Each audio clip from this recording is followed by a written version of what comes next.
Hi there. In this video, I'm going to walk you through how we receive and manage inquiries that we come across, new companies that want to learn more about Sage CRM. Really, they come in two types. One I call walk-ons, where they haven't been introduced to us by anybody. They've just found our website or come to us through the YouTube channel, and they can either, one, schedule a call, which will create an appointment for me in my calendar. And you can see that schedule a call function is available on our website too. It also exists on some of the Gratrix pages. But the other way is through the Contact Us form. It's about split. Half these walk-ons use the schedule a callback, half of them use the submission form. Either way, the person submitting the inquiry is going to get an automatic email back.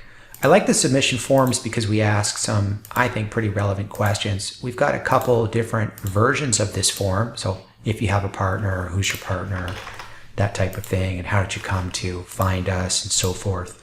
But when they press submit, they get an automatic email back, but they also get to this page that says, we'll reach out to you shortly.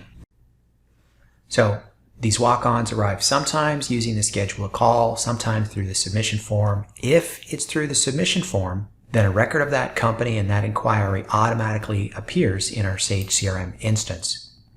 And from here, I can graduate this to be a legitimate company. If the inquiry comes in via email, what we do is we just create the company from the email. So I've opened up Accelerator, and what I have the ability to do is just create a new company, just like that. Click. When the company is in our system and it's moving along, I can use Sage CRM's workflow engine to say whether they're qualified or terminated.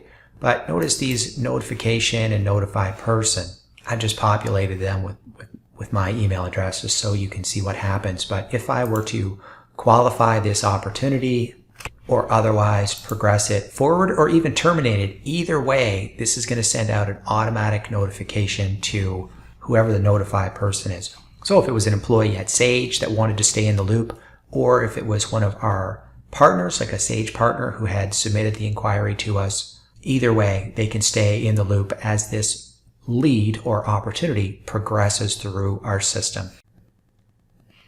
If we've been introduced to the company by a Sage partner, we always, no matter what, we always define the source. How did we come to know this particular company? So if I were to show you that source list, it's giant because different companies will introduce us to different companies all the time. But that's something that we strictly adhere to. When it comes to actually meeting with that prospective customer for Sage CRM, generally there are at least 2 or 3 web meetings. Going ahead with Sage CRM is a very big decision for any company, and it takes a few meetings for them to understand exactly what it is and how it will be rolled out. So I will often reference the pricing calculator or discuss budgets. This calculator is a very handy tool for qualifying people, or at least letting them know this is what it's like. But we also reference project timelines. This is what you can expect. We get quite deep.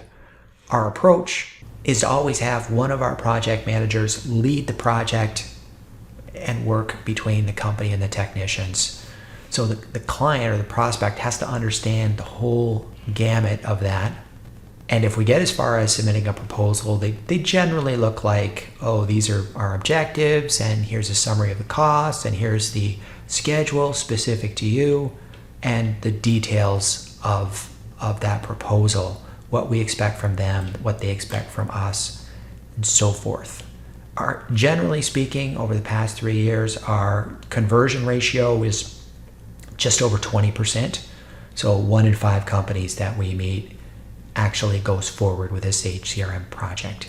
And that about covers it. That's how we receive and manage inquiries and try to educate people on Sage CRM.